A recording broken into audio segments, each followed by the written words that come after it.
Hi bro, உங்க பேரு? அஜித் நிஷாந்த். உங்க பேர்? முரளிதா. ஓகே, இப்போ இருக்க அரசியல் சூழல் எப்படி இருக்கு? ரொம்ப மோசமாக தான் இருக்குது. அந்த மாதிரி தான் இருக்குது. ரொம்ப என்ன சொல்கிறது, லைவ்லியாகவும் யாருக்கும் ஹெல்ப் பண்ணுற மாதிரிலாம் பெருசாக எதுவும் தெரில. அந்த மாதிரி தான் இருக்குது. ரொம்ப பேடாக தான் இருக்குது. திமுக ஆட்சியில் ஏதாவது திட்டங்கள்லாம் இருந்தால் பரவாயில்ல. இப்போ நான் சொல்றேன், மக்களாக உங்களுக்கு செஞ்ச சாதனைகளோட பட்டியலை சொல்லவா? சொன்னா இன்னைக்கு ஒரு நாள் போதாது. அதிமுகவும் பாஜகவும் கூட்டணி வச்சிருக்காங்க, அதை பத்தி என்ன நினைக்கிறீங்க? ஒஸ்ட்டாக தான் நினைக்கிறேன். ரொம்ப பேடு தான். இப்படியே பேசிக்கிட்டே இருந்தா என்னடா அர்த்தம்? எது பெருசுன்னு அடிச்சு காட்டு.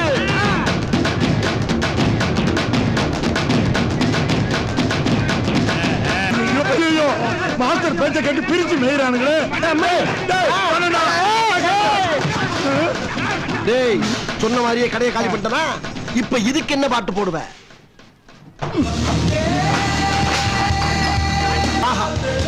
ஆவுன்னா அடிச்சுக்கிறானுங்க, வெட்டிக்கிறானுங்க. இந்தியான்னு வந்தவன அவன் ஒற்றுமையா இருக்கான் பத்தியா?